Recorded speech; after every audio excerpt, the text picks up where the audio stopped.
Okay, I'm gonna assume y'all want to see at least a little bit of this being done, and don't particularly care about what hat I'm wearing today. So this again is the 1979 KM for Kalamazoo, Michigan, Les Paul Standard.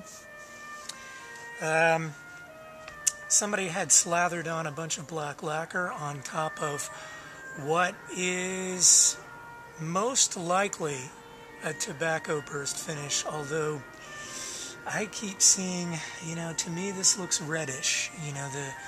The evidence of the previous sunburst finish looks reddish, but it could be, I don't know.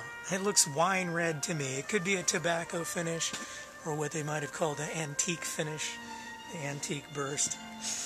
So we'll see. But at any rate, I'm just trying to get it as cleaned up as possible with as little wood removed as possible. So I'm just doing tiny little scrapes, just barely skimming over the top. And it actually is working pretty nice. This particular tool for the job seems to work really well, particularly around the edges. It's super sharp. And so somebody had actually, whoever did this stuff, rounded off the binding as well, which is bad, wrong, no. Anyway, they did that, and so I can, at the same time, try to shave just the tiniest little bit on the edge. And what I'll end up doing then is on the side, these things shrank over time as well, so it's okay if it's a little thinner towards the top, and I'll try to bring this in just a little bit. This will come down just the tiniest little hair, and I'll try to, recreate the edge. It will take doing and a great deal of patience, just the same way as this is doing, really. Because the idea here is if I could possibly, in a perfect world, I would remove no wood at all, none. But this is the real world, and somebody really did slather on this black on top of a perfectly good, beautiful finish. Plus, there were a couple of dings and scratches around the areas, around the, sound post, the post holes and stuff. And so I steamed out a couple here and here.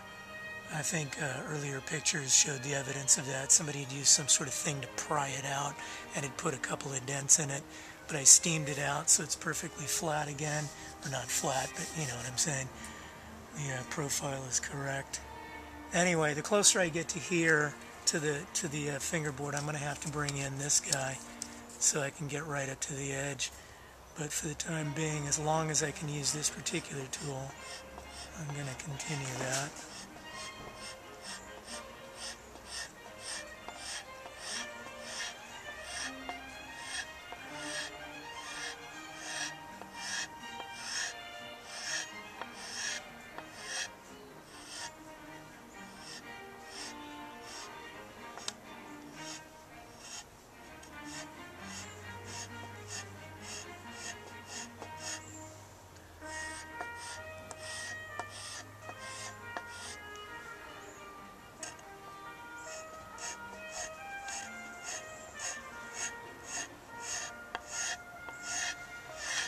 So, at the edges here, even though this is it's unlikely that I'm going to be able to do a cherry burst on this, just because I would have to take off so much wood to get down into here that it's just never going to look particularly clean.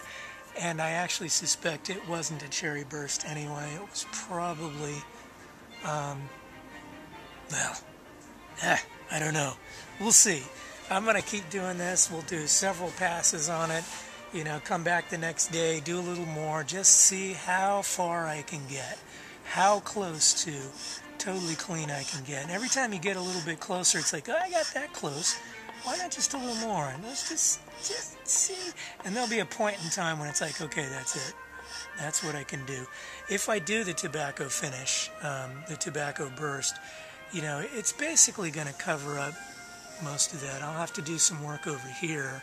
As you can see, there were parts of, there's some figures, and there must have been a branch or something relatively close to the edge of this, and it soaked up a bunch of that black lacquer, so that's going to be a little tricky. Again, making it very difficult to do a cherry burst if that's the way we go. So again, most likely, I think that it was a tobacco burst, or they did do in this thing, in the KM Les Pauls, they did some one-offs. There were some things that, that were unique. There were some things that were different. For one thing, there's differing stories. One story says 3-piece mahogany necks, and another story says 3-piece maple necks, like this one is. And another story says, for example, on the Gibson logo, it's got the closed B and O, but they said no dot on the I. This one, as you see, has a dot on the I. It's entirely possible when you're doing a short run like that. After all, there were only, stories differ between 1,050 and 1,500 of the KM Les Pauls made. That's it.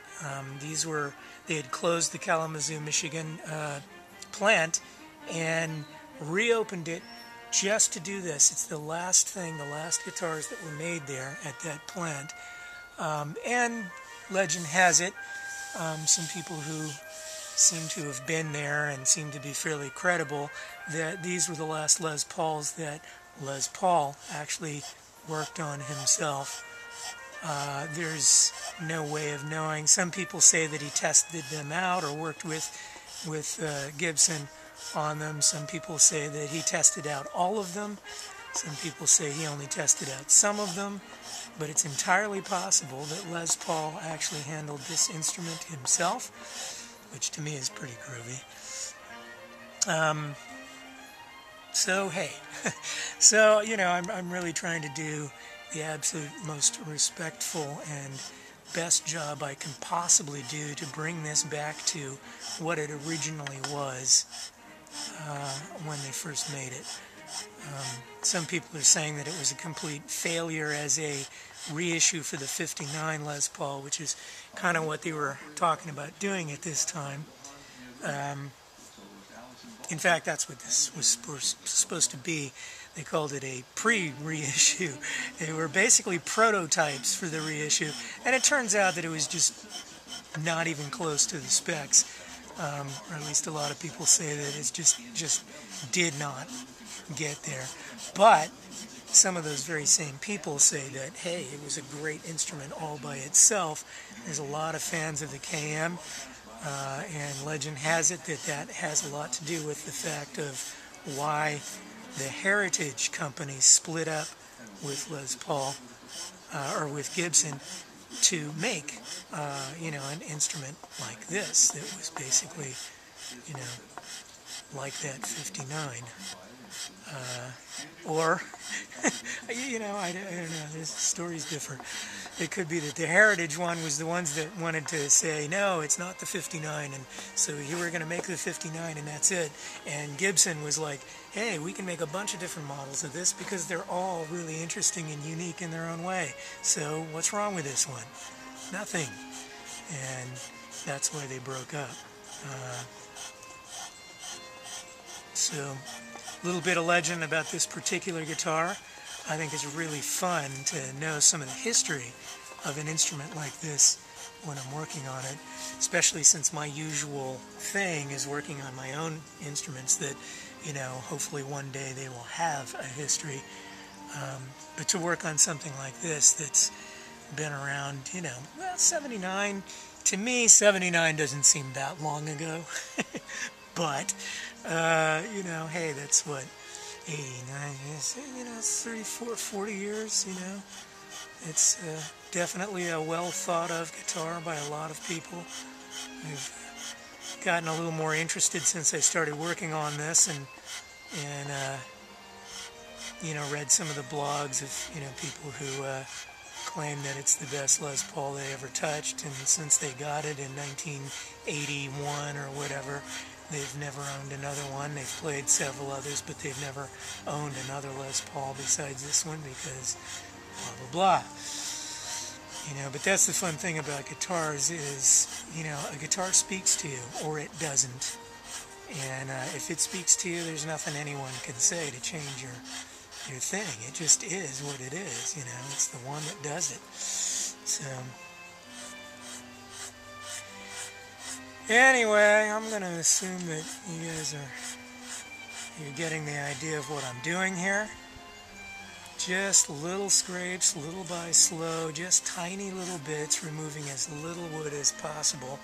If I could remove no wood at all, that would be great. But the gist of it is, when it's done, you don't see any discernible change in its shape or form or any of its lines or anything else.